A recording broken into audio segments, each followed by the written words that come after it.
রাস্তা আমি দেখে গিয়েছিলাম এখানে বলার কোনো প্রয়োজন নাই, কারণ আমি বলেছি আমাদের টাকা আসা মাত্র ওই রাস্তা আমি করা হবে। একদম একদম বলে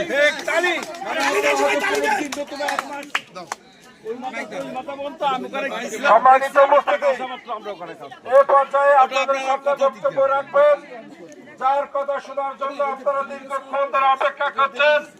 কেন্দ্রীয় বিএনপির প্রকাশনা সম্পাদক, সাতক্ষীরা জেলা বিএনপির সাবেক সফল সভাপতি, তারা করোনা থেকে বারবার নির্বাচিত সাবেক সফল এমপি, জননেতা জনাব হাবিবুল ইসলাম হাবিব। জনাব হাবিবুল ইসলাম হাবিব।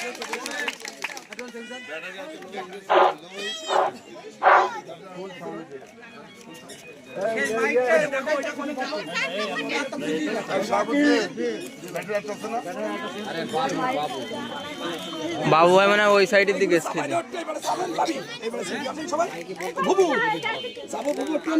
সবাই সামনে আসলে তোমরা দিচ্ছ তোমরা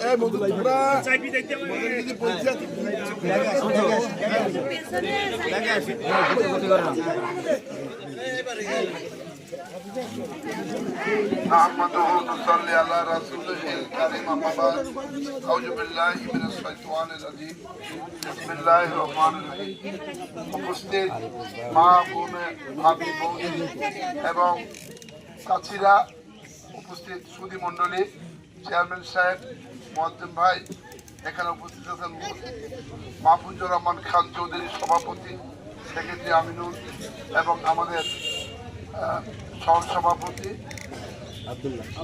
আব্দুল্লাহ সহ উপস্থিত অনেক নেতৃবৃন্দ, তুহিন আছেন এখানে আমাদের কমিটির সেক্রেটারি সহ নেতৃবৃন্দ।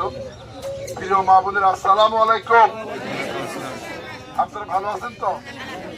আপনারা জানেন যে জাতীয় সংসদ নির্বাচন আগামী ফেব্রুয়ারি মাসে।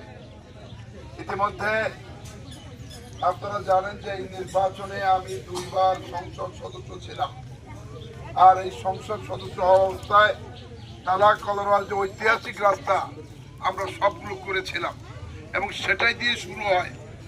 এর আগে কলরার রাস্তাঘাট ছিল না। আপনারা জানেন আমাদের প্রিয় নেতা শহীদ রাষ্ট্রপতি জিয়াউর রহমান এই গ্রাম বাংলাকে উন্নয়ন করার জন্য বিদেশ থেকে এলজিডি দিয়ে এই গ্রামের রাস্তা পরিকল্পনা করেছিলেন। আমাদের নেতা শহীদ রাষ্ট্রপতি জিয়াউর রহমান গ্রাম খাল খনন